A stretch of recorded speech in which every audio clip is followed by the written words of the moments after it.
mapagpalang gabi po sa inyong lahat. Kumusta na kayo mga kamami?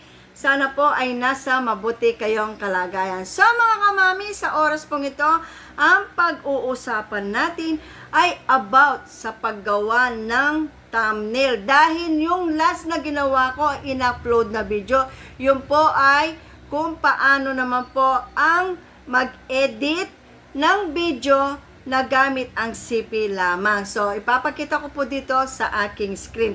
At ngayon po, dahil meron po nag-request sa aking mga viewers at nagsasabi na kung pwede daw na sa susunod kong vlog ay ang gagawin ko naman pong video ay kung paano gumawa ng thumbnail. So, heto na po. Ang ating gagawin ngayon ay kung paano nga gumawa ng thumbnail. Napakadali lamang mga kamami. So, heto na, hindi na natin patatagalin. Gagawin na natin ang paggawa ng thumbnail. Ayun mga kamami, narito yung isa kong cellphone. So, kailangan sa paggawa natin ng thumbnail, dapat naka-download na si CapCut. Ito po siya, si CapCut. Tapos mga kamami, pipili tayo ng background, kung anong background ang gagamitin natin sa paggawa ng thumbnail. So, kung wala pa kayong nakagawang background or naka-download na background, i-back natin, punta tayo sa Google mga kamami para malaman ninyo kung paano. So, pindutin natin si Google, ayan. Tapos, ito si Google. So, i-type lamang natin yung pink background. Ayan, dahil meron na ako nakadownload. So, maraming lilitaw dito ng mga kulay. Ayan. So, ibabak na natin mga kamami dahil meron na ako nakadownload na background. Yun ang ating gagamitin, yung kulay pink na background. So, ito ang ating gagamitin, si kulay pink. So, ibak natin ulit. So, pindutin natin si CapCut para umpisahan na natin gumawa ng ating thumbnail. So, pindot si CapCut, ayan. Pindot new project, ayan. Tapos, pindutin natin yung kulay pink na naka-download. And then, mga kamami, pindutin natin yung add photo, ayun. Ayun, pindutin natin. So, ngayon, nandito na siya. Ayan. So, ang hahanapin natin yung aspect ratio. Para makita ninyo mga kamami. Ayan.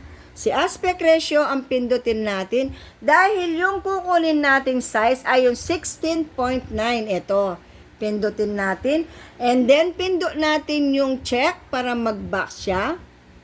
Pasensya na mga kamami. Naglalag kasi ang phone na isa. So, ayan. Kapag nandun na yung size, napindot na natin. So, punta naman tayo sa overlay. Ayan. Tapos, add overlay. Ayan. Tapos, ayan mga kamami, pili tayo ng mga picture. So, ito ang aking pipiliin. To. So, and then, pindot na naman natin yung add. Ayun. So, ayan. Kapag napindot na natin yan, so, gusto natin maalis yung background niya. So, i-move backward natin siya. Hanapin natin yung remove background. Ayan, pindot. Tapos, ang pindutin naman natin ay yung costume removal. Ayan. Tapos mga kamami, pipindutin natin yung auto remove. Ayan. Tapos, pindutin yung remove. So, ayan mga kamami. Tingnan natin na wala na yung background na black. So, ayan. So, ibabak natin siya mga kamami. Ito. Ayan, pindutin yung check. Ibak natin. So, habang nasa loob siya ng white color, pwede natin siyang i-move. Ayan. Ayan. At pwede natin siyang lakihan. Para yung space dun sa dulo ay ma-occupy niya. Ayan. So, kapag okay na siya at gusto na ninyo yung ginawa ninyong space, so, pindutin natin yung back, yung puti. Ayan. Kami dahil gusto na natin yung size ng picture natin, so, pindutin natin yung puti para mag-back siya. Ayan, mag-stay. Tapos, pindutin naman natin ito para mag-back siya. Ayan. Ayan. So, tapos mga kamami, kukuha na naman tayo yung product na gusto natin gawin ng thumbnail. So, punta ulit tayo sa overlay. Pindot. Tapos, add overlay. Ayan. So, syempre, ang pipindutin naman natin ay yung sabon. Ito. Ayan. So, kapag napindot na natin, so, pindutin naman natin yung add. Ayan. So, kapag napindot na natin, punta ulit tayo sa remove background. Sa remove background, ayan. So, ayan, pindutin natin yung remove background. Kapag napindot na natin yun, yung custom removal, and then yung auto, and then yung remove. So, ayan, ilapit natin. Ayan. So, tapos, pindutin natin yung check sa dulo. Ayan. So, and then, habang nakapaloob pa siya sa puti, so, pwede natin i-move, iliitin yung sabon. Ayan. Pwede natin siyang liitin, mga kamami. Ayan. O. So, saan mo gustong ilagay? Nasa sa inyo, mga kamami. So, ilagay natin dito sa taas. Yan.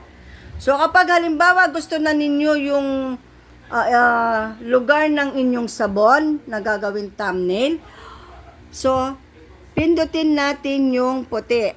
Ayan. Tapos, pindutin natin ito. And then, pindutin natin yung add text. Ayan, yung text. Tapos, pindutin yung add text.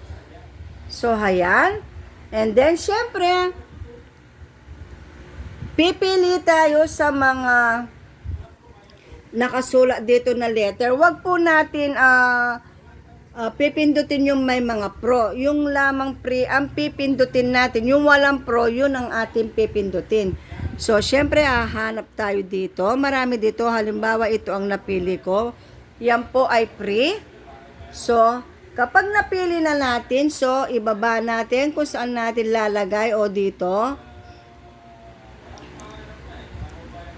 So, ayan po. Siyempre, itatype natin yung pangalan ng sabon.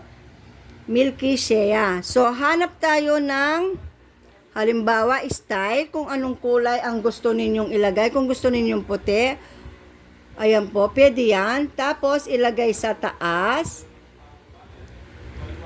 Tapos, mag-type dito. Ayan, mag-type po sa enter text. So, i-big letter po natin para mas maganda.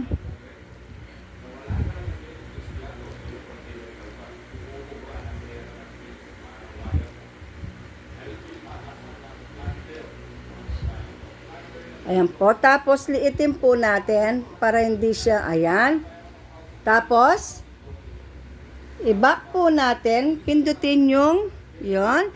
Tapos, syempre, pindutin yung puti para mawala. Syempre, hindi lamang yan ang ilalagay natin. Syempre, ilalagay din natin yung buo niyang pangalan. Tapos, kung ano ang gagawin niya sa ating balat. So, pindutin ulit yung add text. Ayan. And then, ibaba. And then, ibaba natin konti dito. Ito ay si Milky Shea Niacinamide. So, pindutin yung para mag-big letter. Yan. Kasi kailangan big letter para maganda siyang tingnan. Niacinamide. Tapos, ayan. Niacinamide. Tapos, pindot i-back. Pindot yung puti para po makita ninyo. Ayan. O. Kapag napindot, so, type ulit. Pindutin ulit yung add text. Tapos, ibaba ulit yung enter text. Ayan. Ayan. So, ilagay naman natin. So, pindutin yung arrow para mag big letter siya ulit. So, pindutin natin yung whitening soap.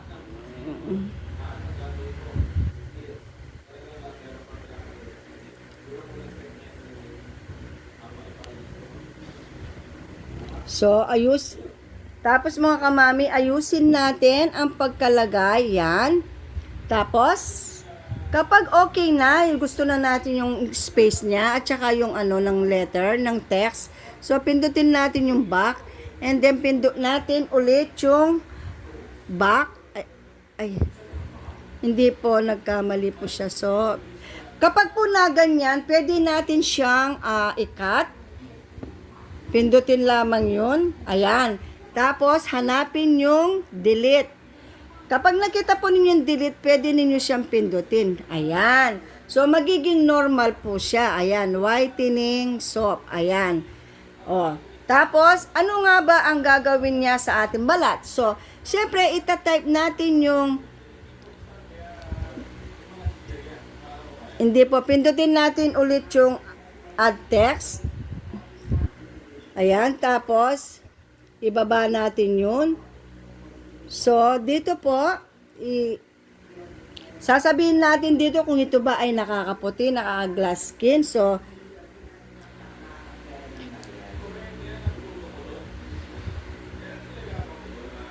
whiten the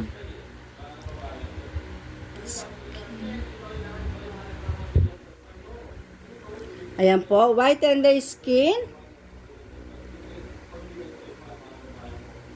Pindot, and then pindot yung puti. Tapos, siyempre kung gusto po ninyong itaas, ayusin po natin. Itaas. So, ayan. So, ayan.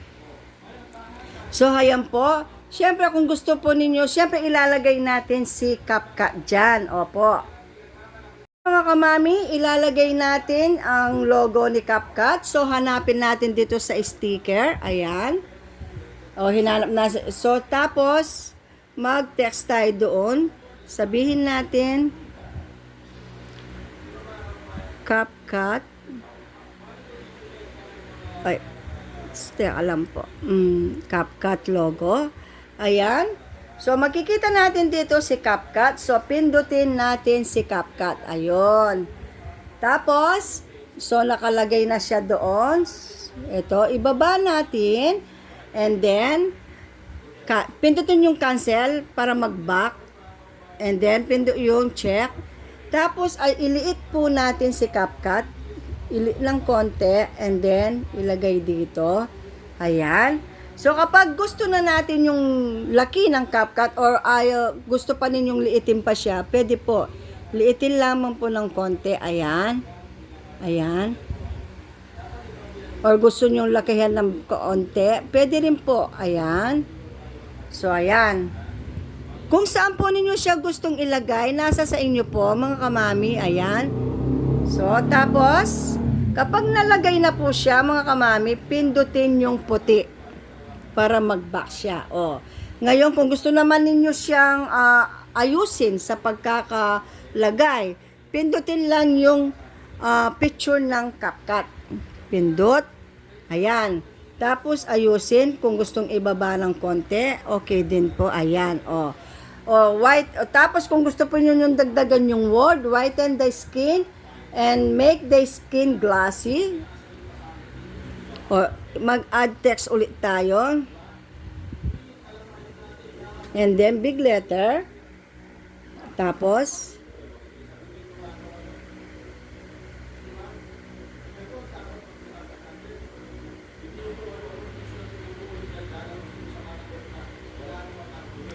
halimbawa, ganito po ang gusto ninyo. And then, liitin po natin konti.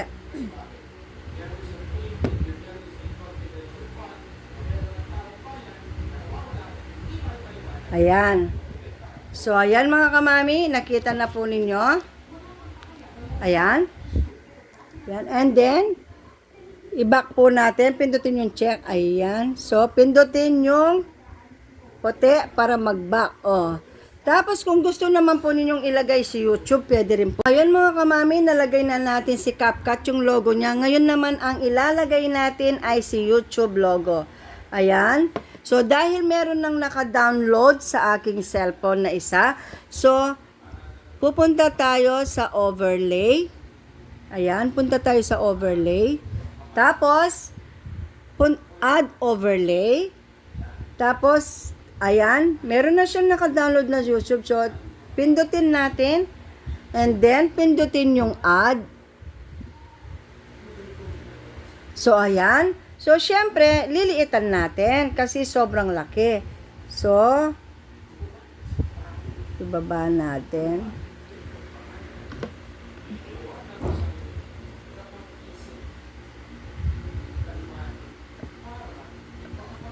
So, ayan mga kamami. So, try natin ngayon dahil lumagpas si CapCut. Kasi kailangan nating itry. So, i-back muna natin siya. So, ayan. And then, pindot sa taas para makita yung mga nakalagay na picture. And then, pindutin itong puti. O, ayan, YouTube. Tapos, yung nawala, ayan, pindutin natin ulit i-back and then, yung text, ayan. So, ayan ang mga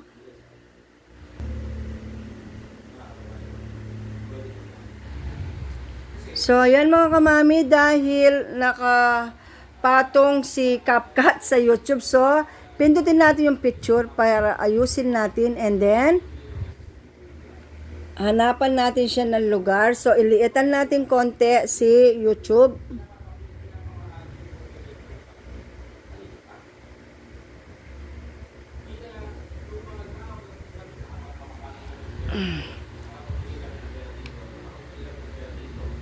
So, ayan. Hanapan natin siya ng lugar. So, liitan pa natin si YouTube ng konti. Para, punta tayo sa overlay. Ayan. Ayan, pindutin. So, ayan. Nakita po ninyo, nagbalik sa YouTube. So, iliitan natin siya ng konti para mabigyan ng space si CapCut. Ayan. So, ayan. So, tapos, pindot para mag-back siya. And then, pindot. And then, puntahan natin si sticker para makita natin si CapCut. So, ayan, nakita na natin. So, ayusin natin ilagay si CapCut. So, magkahanay sila ni YouTube. So, ayan. So, ngayon mga kamami, kapag nagustuhan na ninyo yung format ng inyong thumbnail, so, pwede na ninyo siyang i-screenshot. I-screenshot natin siya mga kamami. Ayan. So, screenshot na natin para magawa na natin siyang thumbnail. So, syempre, screenshot na natin. Ayan. Naglalag po kasi itong aking cellphone. Ayan. Kapag na-screenshot na natin siya, mga kamami, so, pwede na natin siyang i-edit at ilagay sa ating YouTube. So, i-back natin. Punta tayo sa gallery. Back. So, ayan. Nag-back na siya. Punta tayo sa gallery. Sa aking gallery. So, ayan. Dito sa gallery. So, ayan. Nandito na si, ayan, yung ating thumbnail. So, i-edit natin. So, pindutin yung edit. And then, kapag gumanyan siya, so, i-move pataas natin. And then, tapos, ibaba natin. And then, dito sa gilid. And then, ayan, i-save. Pindutin yung save. So, ayan mga kamami, meron na tayong thumbnail sa YouTube. So, sana po ay makatulong ang video ito. So, ayan mga kamami, natapos na ang ating thumbnail. Sana po ay nagustuhan ninyo ang video ito at sana po ay makatulong sa mga gustong gumawa ng thumbnail sa kanilang mga video sa YouTube. So sana po ay makatulong ang video ito. So mga kamami, maraming salamat po sa pagsama ninyo sa akin sa araw na ito or sa gabing ito sa paggawa ng aking video. Maraming salamat at sa lahat po ng mga subscriber ko at mga non-subscriber, shout out po sa inyong lahat. God bless us all po. At sa aking mga silent viewers, shout out po sa inyong lahat. Sana po ay nasa mabuti kayong kalagayan. Mag-ingat po kayong lahat. God bless us all po. See you next vlog. Bye! God bless us all po. Thanks for watching.